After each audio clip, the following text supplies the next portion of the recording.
अस्सलाम वालेकुम। Machine learning का कोर्स हमारा चल रहा है सर, तो इसमें हम अब नेचुरल लैंग्वेज प्रोसेसिंग NLP के एक टॉपिक पे हैं। उसमें जो पहला टॉपिक है NLP के बेस पे या थ्योरी की बैकग्राउंड पे जितने भी ये NLP के हमारे टूल्स एग्जिस्ट करते हैं, मैंने बताया sentiment analysis, NER, name entity recognition जो है NER, और इसके अलावा ट्रांसलेशन या ChatGPT का जो भी कोई हमारे translation from one language to other, ये जितने हमारे NLP के लार्ज लैंग्वेज मॉडल के भी मॉडल्स हैं, उनकी बैकग्राउंड पे एक बहुत इम्पॉर्टेंट प्रोसेस है text mining. Text data mining को हम ऐसे कह सकते हैं जैसे हम सुपरवाइज लर्निंग करने से पहले रिग्रेशन के किसी या कोई भी मॉडल बनाने से पहले क्वांटिटेटिव या कैटेगरिकल डाटा को हम पांडास लाइब्रेरी से जो है हम उसकी क्लीनिंग वगैरह करते हैं। हम चेक करते हैं कि कोई वैल्यू मिसिंग है, उसको फिल कर लें या उस रिकॉर्ड को ड्रॉप कर दें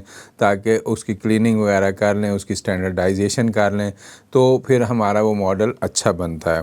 तो इसी तरह जब हमने NLP के किसी मॉडल पे टेक्स्ट को अप्लाई करना है, तो हमारा डाटा जो है मल्टीपल सोर्सेज से हमने बात की कि आ रहा होता है, जिसमें वेरियस फॉर्मेट्स हैं, और पावर पॉइंट से भी हो सकता है, PDF से भी हो सकता है, इमेजेस भी हो सकते हैं, डेटाबेसेस भी हो सकती हैं, टेक्स्ट भी हो सकता है। तो वो मैंने लास्ट एक क्लास में डाटा को असम्बल करने का तरीका बताया। सबसे पहले हमें डाटा मुख्तलिफ सोर्सेज से असम्बल करना है और उसको एक जगह इकट्ठा करना है। जब हमारा डाटा एक जगह इकट्ठा हो जाता है और उसको हम टेक्स्ट में कन्वर्ट कर लेते हैं, तो देन वी टेक्स्ट माइनिंग का ये पहला स्टेप है, डाटा असम्बलिंग। सारे डिफरेंट फॉर्मेट से आप डाटा को असम्बल कर लें और टेक्स्ट में कन्वर्ट कर लें। After converting data into text, तो टेक्स्ट डाटा माइनिंग ये कहलाता है, या टेक्स्ट जो माइनिंग इटसेल्फ। तो उसमें एक फिर प्रोसेस है टेक्स्ट प्री प्रोसेसिंग, जो आज के लेक्चर में हम करने जा रहे हैं। टेक्स्ट प्री प्रोसेसिंग के लिए और इनके फर्दर फंक्शंस के लिए एक लाइब्रेरी है पाइथन की, जो NLT के उसका नाम है लाइब्रेरी का, जो उसके बहुत ज़्यादा फंक्शंस हैं जो टेक्स्ट प्री प्रोसेसिंग में काम आते हैं हमारे पास। टेक्स्ट प्री प्रोसेसिंग के आगे डिफरेंट स्टेप्स हैं और उनका ऑब्जेक्टिव या पर्पस क्या क्या है वो मैं आपको बताता हूँ कि हम टेक्स्ट प्री प्रोसेसिंग को ब्रेक डाउन करते हैं फर्दर सेवरल स्टेजेस में, जिनमें से रॉ टेक्स्ट को हमने अब वैल्यूएबल फ़ीचर उससे एक्सट्रैक्ट करने हैं, ताकि फिर ये इस पे भी हम जैसे सुपरवाइज लर्निंग में क्वांटिटेटिव डाटा पे हम मॉडल बनाते हैं, तो टेक्स्ट पे भी हम एक तरह से मॉडल ही बना रहे होते हैं फ्यूचर में, जो हमारा टेक्स्ट को एनालिसिस करता है, या सेंटिमेंट एनालिसिस या कोई भी टेक्स्ट का सॉफ्टवेयर बनाता है या टूल बनाता है। तो ये एक इम्पॉर्टेंट स्टेप है। उसमें हमें नॉइज़ रिमूव करना है, उसमें हमें उसको ब्रेक डाउन करते हैं, फिर टेक्स्ट को डिफरेंट वर्ड्स में, जो टोकनाइजेशन एक स्टेप है, एक स्टेमिंग एक स्टेप है, उसमें हम टेक्स्ट को एक यूनिफॉर्मिटी देते हैं जिसमें लोअर टेक्स्ट वगैरह। तो इसमें इसके जो टेक्स्ट प्री प्रोसेसिंग के स्टेप्स हैं फर्दर, ये मैं यहाँ दिखाने लगा हूँ कि फ़र्स्ट ऑफ़ ऑल तो टेक्स्ट हमने असम्बल कर लिया एक जगह डिफरेंट फॉर्मेट से, और उसको टेक्स्ट की इवन ऑडियो टेक्स्ट था, इमेज था, स्कैन फॉर्म थी, हमने उसको टेक्स्ट फॉर्म में असम्बल कर लिया, जो लास्ट लेक्चर था डाटा असम्बलिंग। उसके बाद हम प्री प्रोसेसिंग में फ़र्स्ट स्टेप जो है लोअर केस, कि आप सारे टेक्स्ट को लोअर केस में कन्वर्ट कर लें। इसमें भी हम यही चाह रहे हैं कि वेरिएशन ना हो और सेम वर्ड डिफरेंट फॉर्मेट में बार बार कंसीडर ना हो, उसमें हम सारा लोअर केस में आ जाएगा। तो कुछ क्योंकि सॉफ्टवेयर सेंसिटिव होते हैं कैपिटलाइजेशन के या डिफरेंट वर्ड्स के लोअर या अपर होने में, तो इसलिए हम सारे टेक्स्ट को, उसमें एक फंक्शन यूज़ हो रहा है स्ट्रिंग लाइब्रेरी का, स्ट्रिंग डॉट लोअर, और उसको जो भी उसमें आप स्ट्रिंग साथ लिखेंगे, तो जैसे उसमें हमने एग्जांपल भी यहाँ मैंने लिखी हुई है कि लाइक अगर सारा कैपिटल है वो भी लाइक हो जाएगा, अगर एक L कैपिटल है, फर्स्ट लेटर कैपिटल है लाइक, वो भी स्मॉल लेटर्स में कन्वर्ट हो जाएगा। सेकंड एक स्टेप आता है प्री प्रोसेसिंग में ही, टोकनाइजेशन। टोकनाइजेशन में हम अपने टेक्स्ट को अब ब्रेक डाउन करते हैं स्मॉलर यूनिट्स में। तो जो हमारी लाइब्रेरी यूज़ होगी इसमें नेचुरल लैंग्वेज की NLT के लाइब्रेरी, उसमें फंक्शंस हमारे पास दो तरह के अवेलेबल हैं। उसमें सेंटेंस की भी टोकनाइजेशन हो सकता है कि पैराग्राफ्स बड़े बड़े आपने दिए हुए हैं वो सेंटेंसेस बना दे छोटे छोटे ब्रेक डाउन करके, या वर्ड टोकनाइज भी हो सकता है। टोकनाइजेशन क्या है? वर्ड स्प्लिट करना लार्ज टेक्स्ट को स्मॉल टेक्स्ट में। तो ये आप देख रहे होंगे इसमें NLTK dot sent underscore tokenize, ये सेंटेंसेस की फॉर्म में स्प्लिट करता है टेक्स्ट को। अगर हम ये यूज़ करें NLTK डॉट वर्ड टोकनाइज तो ये वर्ड्स की फॉर्म में टोकनाइज करता है। जैसे अगर एग्जांपल कि आई लाइक NLP हम लिखें तो वो हमें आई अलहदा दे देगा, लाइक NLP अलहदा और फुल स्टॉप भी अलहदा कर देगा। तो ये वर्ड टोकनाइज है। फिर पंक्चुएशन इसमें से रिमूव करनी है हमने। पंक्चुएशन रिमूव करने के को भी हम कहते हैं कि वो ज़रा अननेसेसरी नॉइज़ क्रिएट करता है और ज़्यादा हमें वर्ड्स की वेरिएशन दे देता है, तो हम उसको भी रिमूव करना चाहते हैं। पंक्चुएशन रिमूव करने के लिए जो हमारे पास एक फंक्शन है जो लास्ट लाइन में इस वक्त आपको स्क्रिप्ट में नज़र आ रहा है, पंक्ट अंडरस्कोर रिमूव्ड, ये फंक्शन है, बेसिकली है NLTK लाइब्रेरी का ही। तो उसमें भी हम उसको टोकनाइज़ करके वर्ड को टेक्स्ट दे रहे हैं और टोकनाइज़ करने के बाद हम उसे पंक्चुएशन रिमूव कहते हैं। तो वो उसमें ये मैंने एक यूज़र डिफाइन फंक्शन को कॉपी किया हुआ है जो आज की स्क्रिप्ट में मैं अभी दिखाऊंगा। तो उसमें फिर हमने कॉल किया मैंने उसको पंक्ट रिमूव्ड जो NLTK का रिटर्न फंक्शन में, तो वो हमें रिटर्न कर देगा पंक्चुएशन रिमूव करके, यानी उसमें फुल स्टॉप कॉमा या इस तरह की जो चीज़ें होंगी वो हटा देगा उसको। स्टॉप वर्ड्स रिमूवल एक फंक्शन है ये भी। स्टॉप वर्ड रिमूवल में इसमें अगर आप थर्ड लास्ट लाइन में देखें तो stop words dot words bracket में इंग्लिश लिखा हुआ है।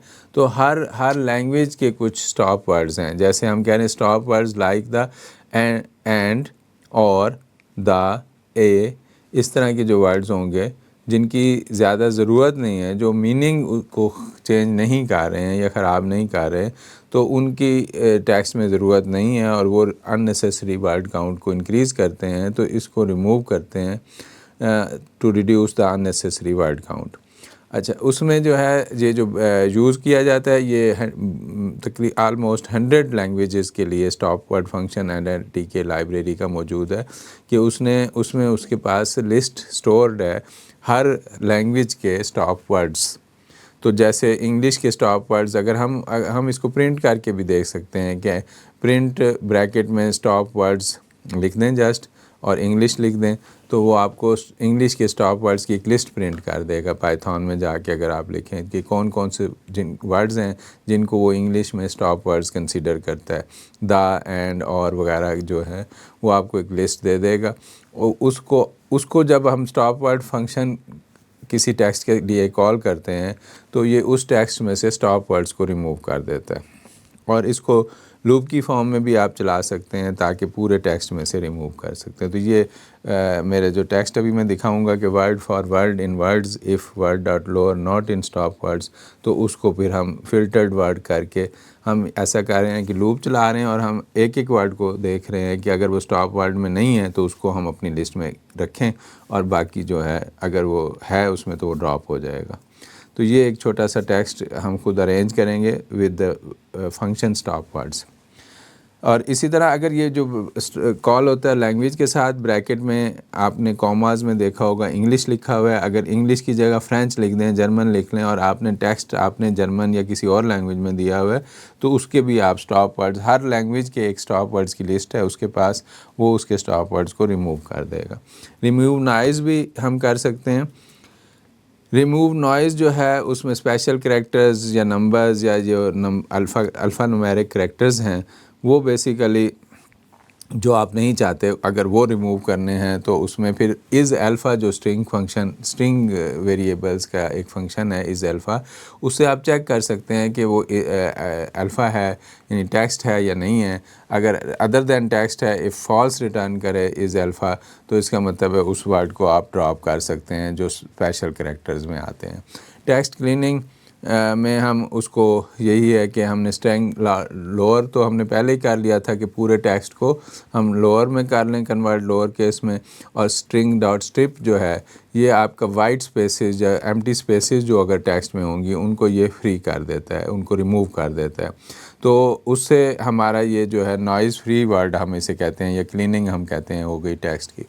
नॉर्मलाइजेशन ऑफ टेक्स्ट, नॉर्मलाइजेशन में दो, जैसे हमारे पास उसमें भी डाटा क्वांटिटेटिव डाटा में पांडास लाइब्रेरी का फंक्शन है जो नॉर्मलाइज करता है या स्टैंडर्डाइज करता है।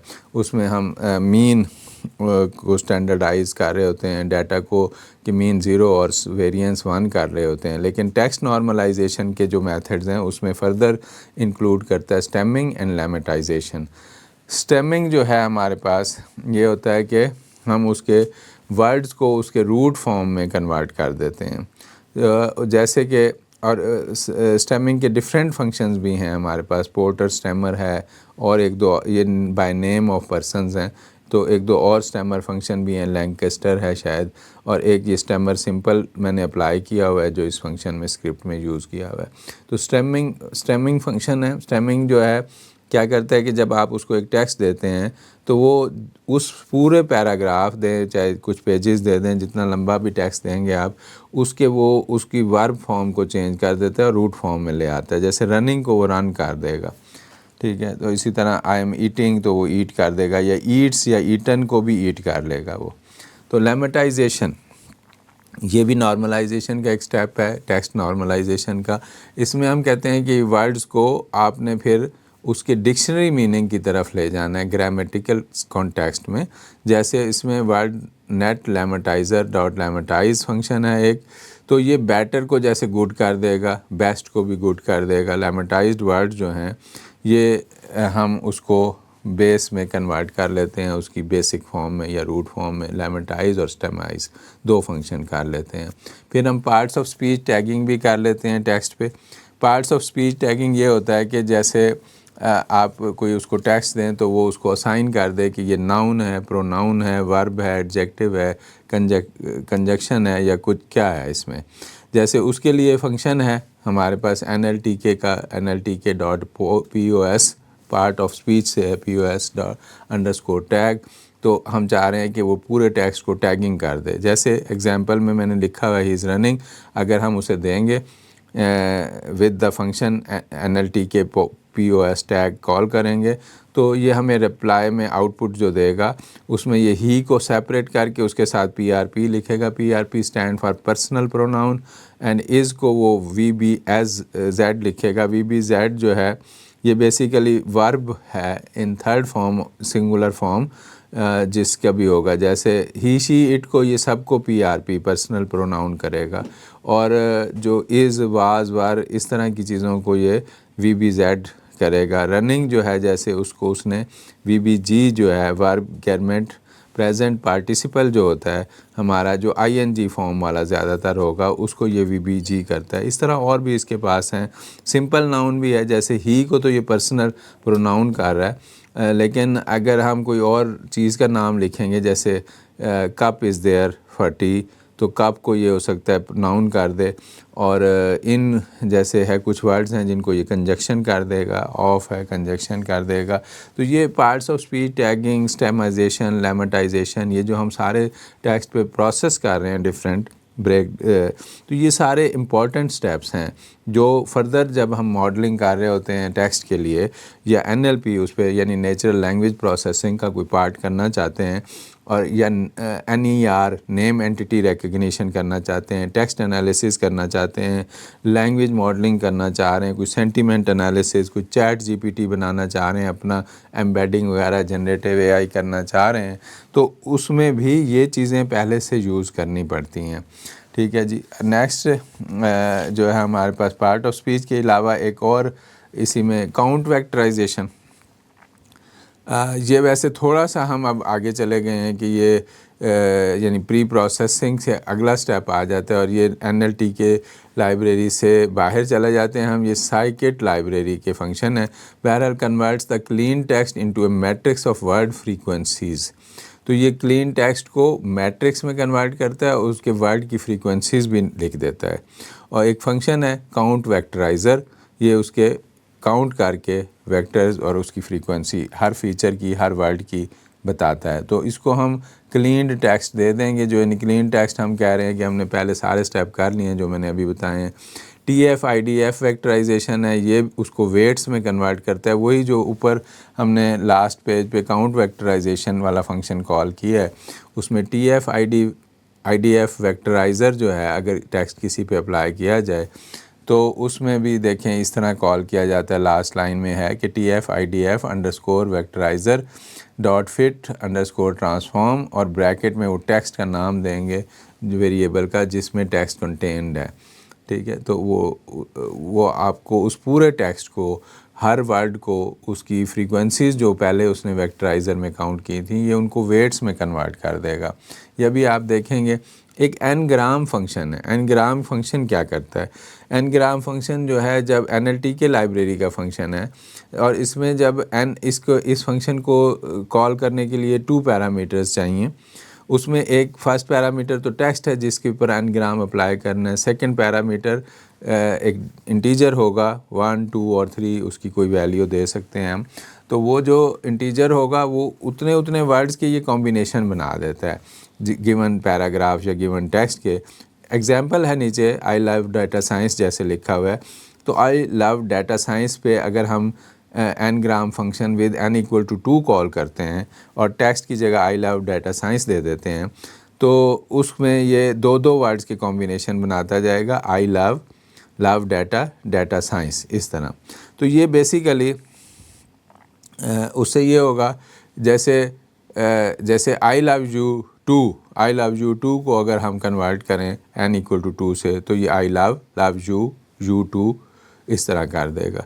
ठीक है, तो उसमें ये होता है कि ये चीज़ें कब काम आती हैं? ये जब ऑटोमेटिक आपके सामने मोबाइल पे आप कोई टेक्स्ट टाइप कर रहे हो या कोई चैट GPT भी जब एनालिसिस कर रहा होता है और वो आगे वो सोच रहा होता है वर्ड कि अब ये क्या लिखेंगे, तो ये उसने n-ग्राम फंक्शन से 2 या 3 के बना के पॉसिबिलिटीज़ सोची हुई होती हैं कि नेक्स्ट किस डिजिट की, आई के साथ जैसे लव आ सकता है, लव के साथ यू आ सकता है, यू के साथ टू आ सकता है।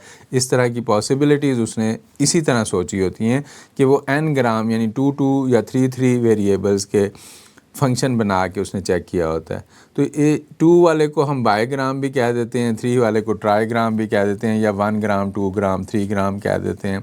तो ये n-ग्राम फंक्शन भी मैं अभी आपको टेक्स्ट में अप्लाई करके दिखाता हूँ। ये सारी चीज़ें स्क्रिप्ट में, ये उसका स्क्रिप्ट है, इसमें साथ साथ कुछ चीज़ें और भी एक्सप्लेन हो जाएंगी, जिसमें एक बहुत इम्पॉर्टेंट लाइब्रेरी इस सारे टेक्स्ट प्री प्रोसेसिंग के लिए है, इंपोर्ट NLTK लाइब्रेरी है। इसको इंपोर्ट करने से पहले मेरे पास तो चूँकि इंस्टॉल हुई है, कमांड लाइन पे जाके आपको पिप इंस्टॉल NLTK करना पड़ेगा। ठीक है, पिप इंस्टॉल NLTK करके इंपोर्ट NLTK कर लेंगे। इंपोर्ट करने के बाद भी यहाँ मैंने कमेंट कुछ लाइंस की हुई हैं, ये वाली आपके सामने। ये जो लाइंस हैं ये डाउनलोड भी जो फंक्शन उसके NLTK के यूज़ करने हैं उनको हमें डाउनलोड करना पड़ता है। NLTK.download ब्रैकेट में हमें उस फंक्शन का नाम देना पड़ता है जो हमने यूज़ करना है उसको। तो एक मेरे पास तो डाउनलोड हो गए थे, चूँकि मैं एक दफ़ा यूज़ कर चुका हूँ डाउनलोड करके, तो फिर मैंने उसको कमेंट कर दिया। लेकिन इस तरह भी हो सकता है कि आपको नेम सारे नहीं आते, तो आप NLTK.download ब्रैकेट में ऑल लिख दें तो NLTK के जितने भी फंक्शंस हैं वो सारे डाउनलोड हो जाएंगे एक ही दफ़ा में। आप चाहे उसे यूज़ करें या ना करें, वो आपके अब कंप्यूटर पे अवेलेबल होंगे। नेक्स्ट टाइम जब भी आप कोई भी NLTK का प्रोग्राम लिखते हैं तो उसमें वो ऑलरेडी अवेलेबल होंगे। लेकिन फिर भी इंपोर्ट NLTK उस करंट स्क्रिप्ट में आपको करना पड़ेगा। वंस डाउनलोडेड हो गए हैं तो ये कहीं पड़े होते हैं उधर पीछे प्रोग्राम फाइल्स के अंदर, लेकिन जो है इंपोर्ट NLTK आप हर दफ़ा करेंगे। अच्छा जी, उसके बाद इंपोर्ट पांडास हमने किया, वो मैंने n ग्राम वाले डाटा को डाटा फ्रेम में डाला है। np भी उसी लिए किया है कि उसको लिस्ट बना लें। इंपोर्ट स्ट्रिंग में स्ट्रिंग के कुछ फंक्शन कॉल करने हैं, जो स्ट्रिंग डॉट लोअर है, स्ट्रिंग डॉट जैसे स्ट्रिप है जो आपको एम्प्टी स्पेसेस को, एक कलेक्शन लाइब्रेरी है उसका मैंने इंपोर्ट काउंटर किया है। इंपोर्ट काउंटर एक फंक्शन है, काउंटर फंक्शन जो है जो भी उसको टेक्स्ट देते हैं ना, उस टेक्स्ट में जो वर्ड जितनी दफ़ा आया है फ्रीक्वेंसी ये उसकी काउंट कर लेता है। तो ये बेसिकली ये भी हम n ग्राम के बाद काउंट करना चाह रहे हैं कि 2 वाले कितने हैं या 3 वाले कितने हैं, उस तरह। ये जो बाकी फंक्शंस हैं, स्टॉप वर्ड इंपोर्ट किया, वर्ड टोकनाइज इंपोर्ट किया, सेंटेंस टोकनाइज के लिए सेंट टोकनाइज जो है ये किसी भी टेक्स्ट को सेंटेंसेस में कन्वर्ट करता है, वर्ड टोकनाइज वर्ड्स में कन्वर्ट करता है। n ग्राम वही 2 और 3 के कॉम्बिनेशन बनाता है, जो भी आप इसको नंबर ऑफ़ इंटीजर बताएंगे। और ये स्टेमर जो है ये आपके वो स्टेमर और लेमेटाइज़र ये भी NLT के लाइब्रेरी के फंक्शंस हैं। स्टेमर हमने बताया कि वो उसको बेस में कन्वर्ट करता है, जैसे रनिंग को रन कर देगा, और लेमेटाइज़र जो है वो भी इसी तरह बेस में कन्वर्ट करता है कि गुड बेटर बेस्ट को हम गुड कर लेंगे बेसिकली। तो ये जो है sklearn लाइब्रेरी का जो फंक्शन है ये काउंट वेक्टराइज़र, जैसे मैं कह रहा था कि बेसिकली प्री प्रोसेसिंग के फंक्शन यहाँ तक हैं NLT के लाइब्रेरी से। फिर उसके बाद आज की क्लास में तो अभी मैं ये दिखाता हूँ आपको टेक्स्ट, तो इसमें यहीं तक ही करेंगे कि हमने उसको प्री प्रोसेस कर लेना है। लेकिन प्री प्रोसेस करने के बाद फंक्शन जो है उसके बाद उसकी क्लासिफिकेशन की जाती है या उसकी क्लस्टरिंग करनी है या कोई मॉडल बिल्डिंग करनी है, तो उस वक्त फिर sklearn लाइब्रेरी के फंक्शन यूज़ होते हैं। और ये भी एक हमने sklearn लाइब्रेरी का फंक्शन यूज़ किया हुआ है, काउंट वेक्टराइज़र। और अच्छा ये जनाब देखें, ये हमने अप्लाई किया, ये मैंने एक टेक्स्ट दे दिया, एक पैराग्राफ है जो इधर टेक्स्ट में दिया है, नेचुरल लैंग्वेज प्रोसेसिंग की डेफिनेशन है उसको लिखा है। तो टेक्स्ट डॉट लोअर कर लिया पहले, सबसे पहले जो हमने जैसे अभी प्रेजेंटेशन में बात की है, स्लाइड्स में मैंने बताया आपको सारा, ये अब उसको आप क्विकली मैं गो थ्रू करूँगा कि स्टेप 1 में फिर हमने टोकनाइज़ कर लिया। टोकनाइज़ में सेंटेंस टोकनाइज़ भी कर सकते हैं, वर्ड टोकनाइज़ भी। सेंटेंस टोकनाइज़ सेंटेंसेस बना देगा, वर्ड टोकनाइज़ वर्ड्स बना देगा, और ब्रैकेट में हम वो टेक्स्ट दे रहे हैं जो ऊपर मैंने टेक्स्ट डिफ़ाइन किया है, ये एक पैराग्राफ, उसके ये बनाएगा। प्रिंट फिर हम उसको डिस्प्ले अपने पास कर सकते हैं सेंटेंसेस या वर्ड्स। सेकेंड स्टेप, ये जो स्टॉप वर्ड रिमूवल बताया था कि ये कुछ स्टॉप वर्ड्स हैं हर लैंग्वेज के, जैसे इस वक्त हम इंग्लिश लैंग्वेज में बात कर रहे हैं तो उसमें दी आ और इस तरह के वर्ड्स हैं जो स्टॉप वर्ड्स कहलाते हैं, ये उनको रिमूव कर देता है ये कमांड जो स्टॉप वर्ड्स वाली है। और ये लूप चला रहे हैं, फॉर लूप चला रहे हैं पूरे टेक्स्ट पे, हर वर्ड को 1 बाय 1 चेक कर रहे हैं कि whether it is in the stop words list और नॉट। तो अगर वो स्टॉप वर्ड्स में लिस्ट में नहीं है, हम कह रहे हैं नॉट इन स्टॉप वर्ड्स, तो ये फ़िल्टर वर्ड्स में ले आए, और वो फिर फ़िल्टर वर्ड्स को हम कैरी करके नेक्स्ट स्टेप में ले जाएंगे। तो फ़िल्टर्ड वर्ड के बाद रिमेनिंग जो स्टेप्स हैं प्री प्रोसेसिंग के, ये हम स्टॉप वर्ड्स रिमूवल में जो है वो इंग्लिश लैंग्वेज के जो स्टॉप वर्ड्स हैं वो इसमें से टेक्स्ट में से रिमूव कर देगा। अगर हमने किसी और लैंग्वेज के स्टॉप वर्ड्स करने हो तो वो हम उस लैंग्वेज का नाम ब्रैकेट में लिखेंगे। तो जो टेक्स्ट प्री प्रोसेसिंग के रिमेनिंग स्टेप्स हैं और स्क्रिप्ट की रनिंग है वो मैं अभी आपको नेक्स्ट लेक्चर में बताता हूँ। थैंक यू, अल्लाह हाफ़िज़।